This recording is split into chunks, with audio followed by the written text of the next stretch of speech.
অনেক স্টুডেন্টরা এসে আমাকে বলে যে স্যার আমি আসলে স্পিকিং করার সময় প্রথমে অ্যান্সারটা দুই একটা লাইন বলতে পারছি বাট এরপরে অ্যান্সারটা আসলে এক্সটেন্ড করতে পারছি না and that is a very big issue because IELTS স্পিকিংয়ে আপনি যদি অ্যান্সারগুলোকে এক্সটেন্ড না করতে পারেন তাহলে আসলে এক্সামিনার আপনার ন্যাচারাল স্পিকিং ক্যাপাবিলিটির উপরে ডাউট করে অ্যান্ড চিন্তা করে যে আপনি আসলে অ্যান্সারসগুলো মুখস্থ করে এসেছেন। Hello everyone, welcome to another episode of doctor IELTS at the pension academy of international studies. So আজকের আমাদের চিফ কমপ্লেইন হচ্ছে sir I can not extend my answers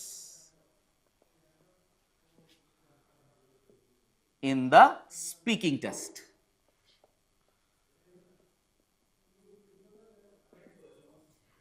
so এই প্রবলেমটা আজকে আমরা খুবই ইজিলি আপনাদেরকে সলভ করে দিব সিম্পল একটা টেকনিকের মাধ্যমে। So always remember that you have to think about the answer in two parts. যখনই আপনি কোনো কোয়েশ্চেনের অ্যান্সার করবেন স্পিকিংয়ে, আপনি এটাকে দুটো ভাগে চিন্তা করবেন। তাহলে আমাদের সলিউশনটা কি? Always answer in two parts. The first is the response. Response মানে কি? Response মানে হচ্ছে আপনার মূল উত্তর।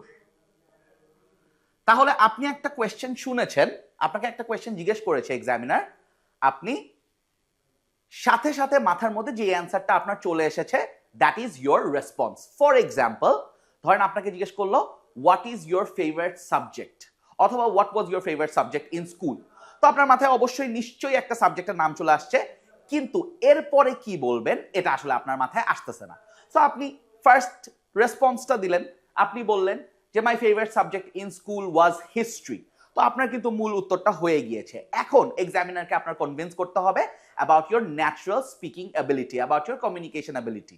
সো আপনি কি করবেন? আপনি একটা এক্সটেনশন দিবেন। তাহলে এক্সটেনশনটা আমরা কিভাবে দিতে পারি? এক্সটেনশনটাকেই আমরা বলতেছি হচ্ছে অ্যাডিশনাল রেসপন্স। তাইলে অ্যাডিশনাল রেসপন্সটা আমরা তিন ভাবে দিতে পারি, in the form of statements, in the form of logic, and in the form of examples.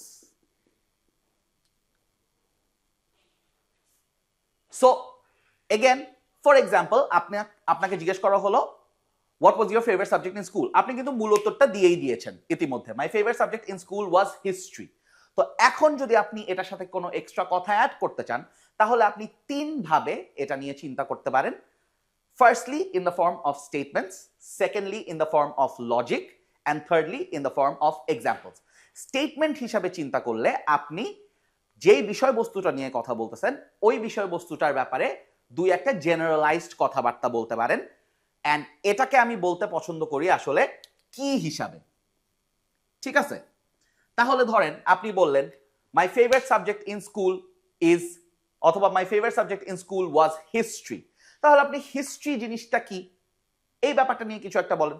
তাহলে আপনি বলতে পারেন যে history is a very popular subject in high school because it teaches us a lot of things.